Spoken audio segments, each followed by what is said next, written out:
अस्सलाम वालेकुम स्टूडेंट। जी स्टूडेंट, आज हम स्टार्ट करेंगे बिस्मिल्लाहिर्रहमानिर्रहीम। आज हम स्टार्ट करेंगे review exercise 9th class chapter number 1 की। तो हम रिव्यू एक्सरसाइज स्टार्ट कर रहे हैं। हमारे पास दूसरा सवाल ये है कि ए की वैल्यू हमें दी हुई है कि A is equal to 3 divided by 2 है। बी की क्या है कि 5 और 3 है। इस तरह सी की वैल्यू क्या है, साइन और 7/5 है।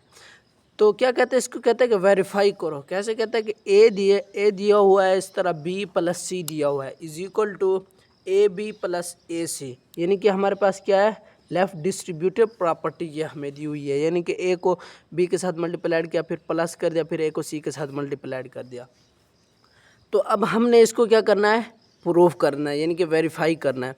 तो अब हमने सिंपली क्या करना है कि ये जो इसकी वैल्यू है पहले लेफ्ट हैंड साइड की, ये हम इधर लिख देंगे कि left hand side A B C, इनकी वैल्यू लिख देंगे। पहले ए की वैल्यू लिख दी इस तरह ब्रैकेट के अंदर ना, ये दो ब्रैकेट के अंदर है, तो बी और सी की वैल्यू लिख दी।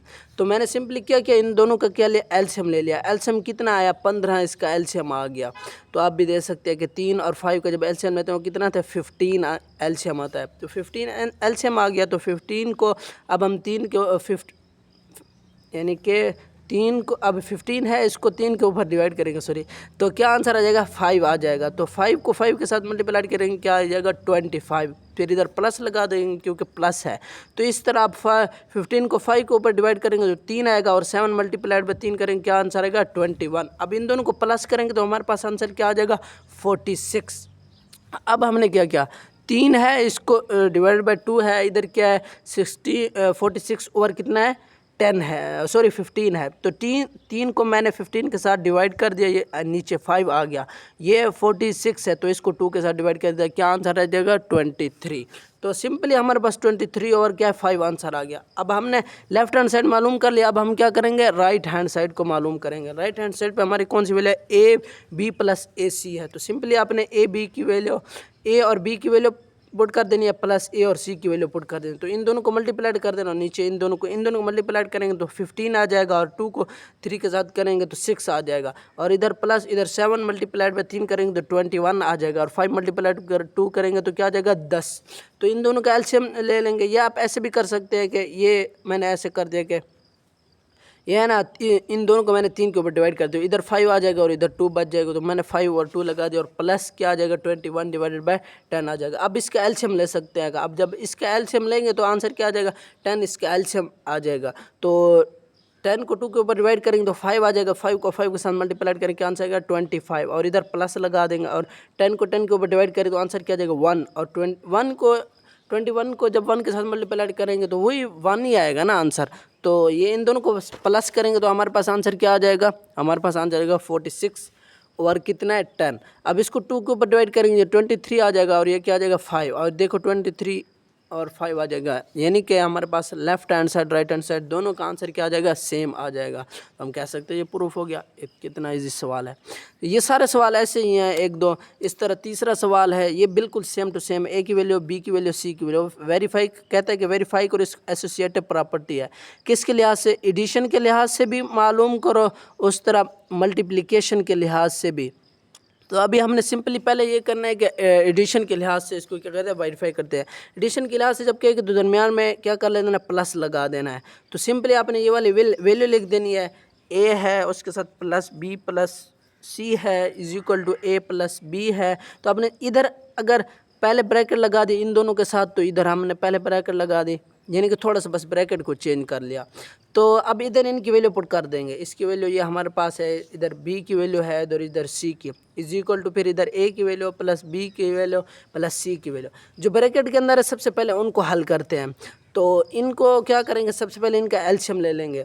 तो एलसीएम क्या आ जाएगा, इसका 4 आ जाएगा। अब 4 को 2 के ऊपर डिवाइड करेंगे तो क्या आ जाएगा, 2। अब 2 को 5 के साथ मल्टीप्लाई करेंगे, क्या आंसर आएगा, 10। दरमियान में प्लस है तो प्लस लगा दिया, और 4 को 4 के ऊपर डिवाइड करेंगे तो एक आंसर जाएगा, और 7 इधर आ जाएगा। 7 को 1 के साथ मल्टीप्लाई करेंगे तो क्या आंसर आएगा, 7, वही लगा दिया मैंने। इस साइड पे भी आपने एलसीएम ले लेना है। इस साइड पे एलसीएम क्या आ जाएगा 6। अब 6 को 3 को डिवाइड करेंगे तो 2 आएगा और 2 को 4 के साथ मल्टीप्लाई करेंगे क्या आ जाएगा 8 और प्लस कर देंगे इस तरह। 2 को 6 के ऊपर डिवाइड करेंगे तो क्या आंसर आएगा 3। अब 3 को 5 के साथ करेंगे तो क्या आ जाएगा 15 आ जाएगा और प्लस ये 7/4 वही ऐसा ही आ जाएगा। अब सिंपली इन दोनों को प्लस कर देने क्या आ जाएगा 17 डिवाइडेड बाय क्या आ जाएगा 4। अब इसका एलसीएम ले लें। एलसीएम इसके क्या आ जाएगा 12 एलसीएम आ जाएगा। अब इसको 3 को 12 के साथ डिवाइड करेंगे तो आंसर जाएगा 4। 4 को 4 के साथ मल्टीप्लाई करेंगे क्या आंसर आ जाएगा 16। अब 16 प्लस ये देखो ये 4 को 12 के ऊपर डिवाइड करेंगे तो क्या आंसर आएगा 3। 3 को 17 के साथ मल्टीप्लाई करेंगे क्या आंसर आएगा 51। इस तरह इस साइड पे भी ऐसे कर लेना है। इन दोनों का एलसीएम ले लेना है। इन दोनों का एलसीएम क्या आ जाएगा 12। अब इस तरह 6 को 12 के ऊपर डिवाइड करेंगे तो 2 आंसर आएगा। 2 को 23 के साथ मल्टीप्लाई करेंगे क्या आ जाएगा 46 और इधर प्लस लगा देंगे। फिर इस तरह 12 को 4 के ऊपर डिवाइड करेंगे 3 आंसर आएगा। 3 को 7 के साथ मल्टीप्लाई करेंगे क्या आंसर आएगा 21। अब सिंपली इसको हमने क्या करना है प्लस करना है। तो देख सकते हैं आपके जब प्लस करेंगे तो ये देख लें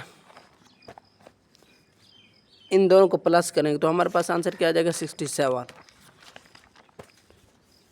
दोनों साइड पे आंसर क्या आ जाएगा 67/12। इस साइड पे 67/12 आ जाएगा। तो हम कह सकते हैं कि associative property respect to camel addition के लिहाज से हमने प्रूव कर दिया। अभी हमने किसके लिहाज से प्रूव करनी है associative property with respect to multiplication के लिहाज से। तो सिंपली आपने दरमियान में मल्टीप्लिकेशन का साइन लगा देना। इस साइड पे भी, इस साइड पे भी, इस साइड पे भी। आपने ए की वैल्यू पुट कर देनी है इस तरह, बी की वैल्यू इस तरह, सी की वैल्यू इधर भी, ए की वैल्यू, बी की वैल्यू और सी की वैल्यू। इधर मल्टीप्लिकेशन है तो एलसीएम नहीं लगा सकते। ये नहीं है कि एलसीएम इधर नहीं होगा क्योंकि इधर दरमियान में मल्टीप्लिकेशन है। तो सिंपली आपने इसकी वैल्यू इधर नीचे रख दिया और मल्टीप्लाइड कर दिया। 7 और 5 को मल्टीप्लाइड किया 35 आया। इस तरह 4 को 2 के साथ किया तो क्या आंसर आया 8 आया। इस साइड पे भी आपने इस तरह 5 को 4 के साथ मल्टीप्लाई करेंगे आंसर क्या आ जाएगा 20 आ जाएगा और 3 को 2 के साथ करें आंसर क्या आ जाएगा 6। और इस तरह इसकी वैल्यू को नीचे उतार देंगे, सी की वैल्यू 7 और 4 को। अब इधर इनको थोड़ा सा काट सकते हैं कि 4 को 8 के ऊपर काटेंगे तो क्या आंसर आ जाएगा 2। अब ये सिंपली 35 है, इसको 3 को 2 के साथ मल्टीप्लाई करेंगे 6 तो 35 और 6 आंसर आ जाएगा। इस साइड पे भी ये 20 है डिवाइडेड बाय 6 है और इधर मल्टीप्लाइड बाय 7 डिवाइडेड बाय 4 है। तो आप क्या करेंगे ये जो 4 है इसको 20 के साथ कट करेंगे तो क्या आंसर आ जाएगा 5 आ जाएगा। अब 7 मल्टीप्लाइड बाय 5 करेंगे वही 35 ओवर कितना आ जाएगा 6। आपका ये left hand side is equal to right hand side हो जाएगा। तो इसी तरह हमारे पास क्वेश्चन नंबर 4 है। क्वेश्चन नंबर 4 में क्या कहते हैं कि इस ज़ीरो रेशनल नंबर, क्या ज़ीरो रेशनल नंबर है, इस कहते हैं कि इसको एक्सप्लेन करो। तो हम कह सकते हैं सोल्यूशन के अंदर यस ज़ीरो क्या है हमारे पास, ये क्या है ये रेशनल नंबर है। एज इट कैन, क्यों आगे हमने इसकी वजह बताई है किस वजह से है। कहते हैं कि as it can be written, इसको हम लिख सकते हैं in the form of Q और पी और क्यू की फॉर्म में हम इसको लिख सकते हैं, इसलिए क्या है रेशनल नंबर है। एज जैसा कि मैंने एग्जांपल दे दी 0 और 1 है, इस तरह 0 2 0 3 इससे लिख सकते हैं ना। तो इसलिए हम कह सकते हैं कि ज़ीरो रेशनल नंबर है। Also it's satisfied all the properties of rational number, ये रेशनल नंबर की सारी प्रॉपर्टीज़ क्या करता है सेटिस्फाई करता है, इसीलिए हम कह सकते हैं। जी स्टूडेंट, अभी हमारा क्वेश्चन नंबर 5 है।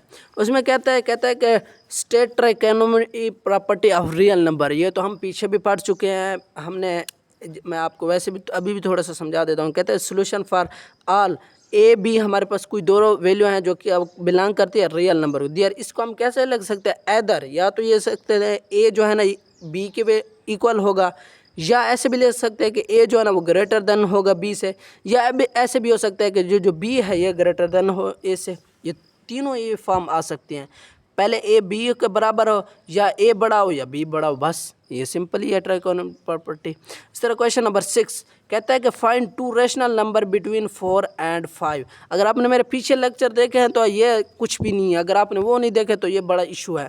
तो ये पीछे मैं समझा चुका हूँ, बस इधर थोड़ा सा सरफेस के ऊपर बताऊँगा कि इसमें कहता है कि इसके क्या करो एवरेज मालूम करो। एवरेज भी किसी चीज़ की क्या होती है, दो चीज़ों को प्लस करके डिवाइडेड बाय 2 करना होता है। तो सिंपली मैंने इन दोनों को प्लस कर दिया, 4 + 5 कर दिया डिवाइडेड बाय 2 कर दिया, तो इसका क्या 9 आंसर हुआ। 9 आंसर को क्या डिवाइडेड बाय 2 आया। अब कहता है फर्स्ट इसकी जो 2 रेशनल नंबर मालूम करना है ना, तो फर्स्ट रेशनल नंबर हो गया और सेकंड रेशनल नंबर फिर मैं आपको बता देता हूँ, फिर आप भूल जाएंगे। मैं ऐसे कहता हूँ कि ये 5 है और ये 4 है। अगर इन दोनों के दरमियान एवरेज मालूम करना है, मिसाल के तौर पे मैंने एवरेज मालूम कर ले ये वाली वैल्यू, अब मैं इन दोनों के दरमियान भी एवरेज मालूम कर सकता हूँ ना। तो इन दोनों के दरमियान एवरेज क्या आ जाएगा वो मैंने इधर मालूम किया, वो सेकंड टाइम में मालूम करा। तो मैंने सिंपली इधर क्या किया, 4 को कर दिया, 4 प्लस क्या कर दिया, 9/2 कर दिया। तो क्या इसका एलसीएम ले लेगा, एलसीएम 2 आया, 4 मल्टीप्लाइड बाई 2 करेंगे तो क्या आ जाएगा 8, प्लस करेंगे और 2 को 2 के साथ काटेंगे तो क्या आंसर आएगा 9। इन दोनों को प्लस करेंगे तो 17/2 आ जाएगा। अब हमने क्या करना है, एवरेज मालूम करना। मैंने एवरेज का आपको पहले भी बताया कि कोई भी चीज़ को प्लस करते हैं उसके साथ क्या 1/2 भी आता है। तो आपने 17/2 करना है तो इसके साथ 1/2 भी करना है, 1/2 करना है, क्योंकि एवरेज किसी चीज़ को 5 + 4 किया तो नीचे 2 आएगा, क्योंकि ये एवरेज का फार्मूला होता है। तो आपने सिंपली 2 को 2 के साथ मल्टीप्लाई करने क्या आंसर आ जाएगा 17। बस ये कुछ हो गया। उसके बाद है क्वेश्चन नंबर 7। इसमें कहता है कि सिंप्लीफाई करो।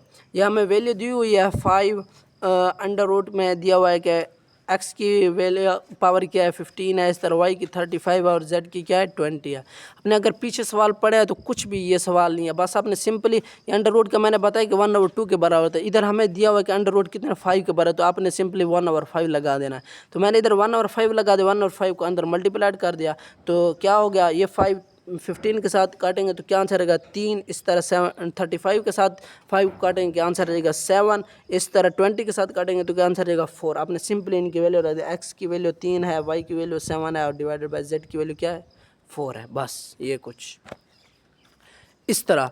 दूसरा सवाल है, इसमें कहते हैं कि 27 है, इसकी पावर क्या है 2x और अंडर रूट 3 है। तो सिंपली आपने ये अंडर रूट काट देना है, ख़त्म कर देना है तो 1/3 आ जाएगा।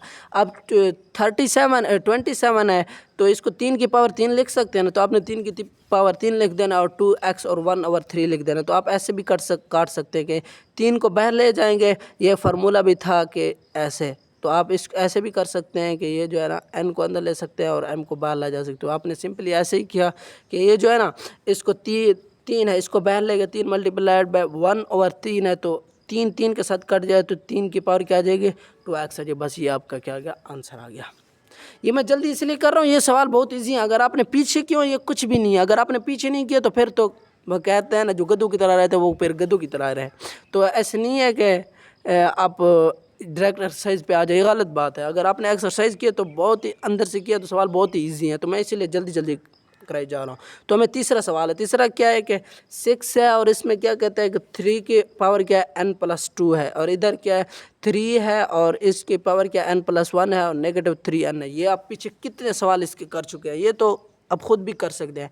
तो आपने सिंपली 3n को कॉमन ले लेना है। जब 3n को कॉमन ले लिया तो 6 है और इधर क्या बच जाएगा, मिसाल 3n हमने ख़त्म कर दिया तो +2 बच जाएगा, 3 की पावर 2 बच जाएगी ना। तो हमने सिंपली 3 की पावर 2 लगा देनी है। इसमें से क्या हम कॉमन है, इसमें 3n कॉमन ले लेंगे तो 3n कॉमन ले लिया तो क्या बच जाएगा +1 है तो 3 की पावर 1 बच जाएगी। नेगेटिव क्या बच जाएगा 3n और 3n है, ये इस साइड पर कॉमन ले लिया तो 3n कट जाएगा ना, तो एक ही बच जाएगा। तो आपने 3n और 3n इसको भी काट देना है। तो आपने सिंपली इधर 6 ले देना और 3 की पावर 2 हो क्या आंसर आता है 9। तो आपने सिंपली इधर 9 लिख देना है और 3 - 1 कर देना है। तो इधर क्या 9 को 6 के साथ मल्टीप्लाइड करेंगे तो क्या आंसर आ जाएगा 54 और 3 में से 1 काटेंगे तो 2 आ जाएगा। इसको डिवाइड कर देंगे तो आपके पास आंसर क्या आ जाएगा 27। ये ऐसे डिवाइड कर देंगे।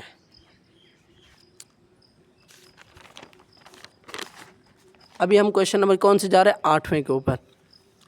उसमें क्या कहते हैं, इसमें कहता है the sum of 3 consecutive odd integer is 51 है और फाइंड देम। ये भी आप पीछे काफ़ी सवाल इसके कर चुके हैं, इसका कोई भी मुश्किल सवाल नहीं है। रिव्यू एक्सरसाइज में तो कोई एक भी ऐसा सवाल नहीं है जो मुश्किल हो। तो अगर आपने एक्सरसाइज की है तो हम कर सकते हैं लेट 3 कहता है कि sum of the 3 consecutive odd number. Odd कौन से होते हैं ताक अदद और कंसेक्यूटिव कहते हैं 7 वाले। तो आपने फर्स्ट ऑर्डर लिख देना x, सेकंड ऑर्डर लिख देना x+2, इस तरह थर्ड ऑर्डर x+4। आपने क्या करना है जैसे और कहते हैं कि 2 का डिफरेंस तो 5 और 7 यानी कि इन दरमियान कितने का डिफरेंस है 2 का। तो आपने क्या करना है एक नहीं लगाना, x+1 नहीं लगाना, x+2 लगाना, फिर इन दोनों के दरमियान फिर 2 का, फिर x+4 4 लगा दिया, अगर और होता तो x प्लस 6 लगाते, क्योंकि 2 का डिफरेंस आना है। तो आपने ये याद रखना है, x प्लस इधर 2 लगाना और x प्लस इधर 3 लगाना है। उसके बाद मैंने कहा अकॉर्डिंग टू द इक्वेशन के मुताबिक इन सब को क्या करना है, सम करना है। ऊपर इधर दिया हुआ है कि इनको क्या करना है, सम करना है। तो सम का क्या मतलब होता है, इनको प्लस करना है। तो आपने सिंपली ये सारी वैल्यू को क्या कर लेना, प्लस कर लेना। तो x प्लस 2 इधर x प्लस 4 लगा देना। तो ये x 3x हो जाएगा और प्लस 4/2 क्या आ जाएगा, 6 हो जाएगा, इज इक्वल टू 51 हो जाएगा, सॉरी। तो ये 6 इस साइड पे ले जाएंगे तो क्या आंसर आ जाएगा, 45। तो 3 को इस साइड पे डिवाइड कर देंगे और इस साइड पे भी, तो क्या आंसर बच जाएगा, इधर x बच जाएगा और x की वैल्यू इधर क्या आ जाएगी, 4/45 और कितना आ जाएगा, 3 आ जाएगा। तो सिंपली आप इसके साथ काटेंगे तो क्या आंसर आएगा, 15 आ जाएगा। अभी आपने फर्स्ट वैल्यू मालूम कर ली, फर्स्ट वैल्यू 15 और सेकंड वैल्यू फिर x 15 प्लस 2 करेंगे आ जाएगा 17। इस तरह थर्ड वैल्यू भी मालूम कर सकते हैं। थर्ड वैल्यू कैसे है कि 15 प्लस 4 कर देंगे, क्योंकि ये हमारे पास वैल्यू थी, आपको पता है। एक x है तो x किया 15 है और दूसरी x प्लस 2 है, तो हमने वही 15 को 2 के साथ प्लस कर लिया। फिर थर्ड वैल्यू जो थी वो x प्लस 4 थी। x की वैल्यू हमारा 15 है तो 15 प्लस 4 कर देंगे, क्या आंसर आ जाएगा, 19। बस ये सवाल हो गया, आखिरी सवाल है मेरे ख्याल में, नहीं 1-2 और भी है, शायद 10वां है। तो 9वां सवाल है, इसमें क्या कहता है कि Abdullah picked up 96 ball and place there into 2 buckets. Abdullah ने एक बालें उठाई, कितनी थी, 96 बॉल थी, और उनको रखा दो बकेट्स के अंदर, दो मतलब कोई टोकरियाँ उनके अंदर रख दिया। कहते हैं कि 1 buckets has 28 more balls than the other buckets. कहते हैं कि एक जो बकेट्स है उसके अंदर उसने 28 ज़्यादा रखी हैं। मिसाल एक के अंदर अगर 10 रखी हैं तो दूसरी में 10 प्लस 28 रखी हैं, मिसाल के तौर पे 28 उसमें और ज़्यादा रखी है। तो कहता है कि how many balls were in each bucket, तो उन दोनों बकेट में कितनी ही बॉल्स होंगी, तो आपने ये मालूम करना है। तो सिंपली आप कह सकते हैं सोल्यूशन, टोटल बॉल हमारे पास कितनी है, 96 है। लेट कर देते हैं कि हमारे पास जो 1 बकेट्स है हैज़, उसमें कितने is equal to x ball, मिसाल हम कह सकते हैं एक बकेट के अंदर x बॉल्स हैं। दूसरा फिर हम कह सकते हैं अकॉर्डिंग टू द इक्वेशन के मुताबिक सेकंड बकेट्स में क्या है, x प्लस 20, यानी कि दूसरी के क्या कहते हैं कि उसमें एक में अगर x है तो दूसरे में x प्लस 20, यानी कि 20 ज़्यादा है, तो इसलिए हम x प्लस 20 कर देंगे। तो हमने सिंपली इन दोनों को क्या कर देना, कंबाइन कर देना 1 और 2 को, तो हमने x और x प्लस 20 कर देना इज इक्वल टू 96 आ जाएगा। ये जो x और x है ये कितना हो जाएगा, 2x हो जाएगा, और ये जो 28 है इसको उस साइड पे लेंगे नेगेटिव को 28 हो जाएगा, और ये 2x इज इक्वल टू कितना बच जाएगा, 68। ये आप कैलकुलेटर में भी कर सकते। अब दोनों साइड पे क्या कर देंगे, 2 को डिवाइड कर देंगे, तो x is equal to 68 divided by 2 आ जाएगा, तो आंसर क्या आ जाएगा, 34। तो हमारे पास x इज इक्वल टू क्या आ जाएगा, 34। तो हम कह सकते हैं एक बकेट्स के अंदर 34 है और दूसरी के अंदर 34 प्लस 28 करेंगे, क्योंकि उसने पहले सवाल में कहा है कि अगर आपने पढ़ा है तो 28 करेंगे, तो 34 प्लस 28 करेंगे तो क्या आंसर आएगा, 62 बॉल। तो हमारे पास क्या आंसर आएगा, एक बकेट के अंदर 34 है तो दूसरी के अंदर कितना है, 62 बॉल्स है। जी आपका सवाल हल हो गया। अभी लास्ट सवाल है, 10वां सवाल है, कहते हैं कि Salma invested Rs 3,50,000 in a bank which paid simply profit at the rate of 7/1/4। 7 है इस साइड पे, 7/1/4 है पर कितने के साल, पर साल का कह रहा है। वो कहता है कि सलीमा ने क्या किया है, इन्वेस्ट किया 3,50,000 बैंक के अंदर, और उसको प्रॉफिट उन्होंने कहा कि हम आपको इस लिहाज से प्रॉफिट देंगे कि 7 है और 1/4, ऐसे 7 1/4 के बराबर, तो हम इसको क्या देंगे, प्रॉफिट देंगे। तो वो कहता है कि कितना, पर साल के मुताबिक, आफ्टर 2 ईयर्स, सॉरी 2 साल के बाद, जो कहते हैं कि जो रेट वाज इंक्रीज़ हो गया टू 8%। रेट कितना हो गया, 8%। मिसाल अगर पहले तो 7.5 दे रहे थे, ये मिसाल उधर 7.5 है, तो जब 2 सालों के बाद उन्हें क्या किया, अभी तुम्हें अब पूरा 8% क्या देंगे, प्रॉफिट देंगे। कहते हैं फाइंड द अमाउंट मालूम करो he has at the end of 7 year. 7 साल बाद उसकी क्या हो जाएगी, अमाउंट कितनी होगी, मतलब जो उसको प्रॉफिट मिलेगा। इसमें 2 हैं, मुख्तलिफ है, पहले 2 साल बाद है, फिर 7 साल बाद। तो आपने सिंपली ये करना है कि फॉर फर्स्ट 2 ईयर्स, पहले 2 सालों के बाद सिंपली प्रिंसिपल अमाउंट लिख देनी है, कितनी है, 3 लाख 50,000 है। और रेट कितने है, रेट मिसाल 7.5 पर प्रॉफिट है, 7.5 कहते हैं ना कि मिसाल ये 7.5 7.5 है, तो ऐसे ही बस 7 पॉइंट ऐसे कह दो कि ये 4 है, 7 पॉइंट क्या है 4 है। तो सिंपली आपने क्या कह देना है, ये जो 7 है इसको 4 के साथ मल्टीप्लाइड करेंगे 28 आ जाएगा और +1 कर देंगे 29 और 4 आ जाएगा। तो आप क्या कर सकते हैं, इन दोनों को डिवाइड भी कर सकते हैं। जब डिवाइड करेंगे तो आंसर क्या आ जाएगा 7.25% आ जाएगा।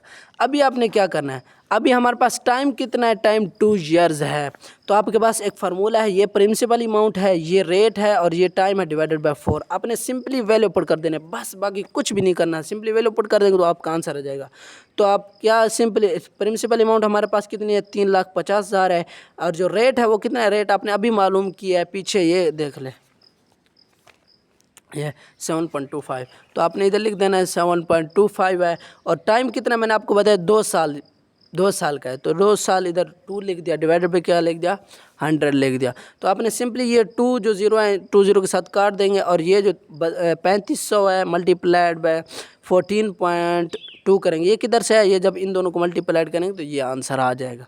तो आपने इन दोनों को मल्टीप्लाइड कर देना, तो उसके बाद आंसर क्या आ जाएगा 50,750 रुपये, ये आपके पास आंसर आ जाएगा। अभी क्या मालूम, अभी फॉर नेक्स्ट 5 ईयर जो अगले 5 साल हैं उनके लिए मालूम करना है। पहले 2 सालों के लिए क्या है, अभी 5 सालों के लिए। तो उसमें प्रिंसिपल अमाउंट ये है, अब उसमें कहते हैं कि रेट बढ़ गया है, मतलब उसको प्रॉफिट थोड़ा ज़्यादा दे रहे हैं। पहले अगर 7.5 दे रहे तो अभी 5% बढ़ा दिया है, तो कितना हो गया 8 हो गया, तो पूरा प्रॉफिट कितना हो गया 8%। तो अपने सिंपली टाइम हमारे पास अब क्या गया 5 हो गया।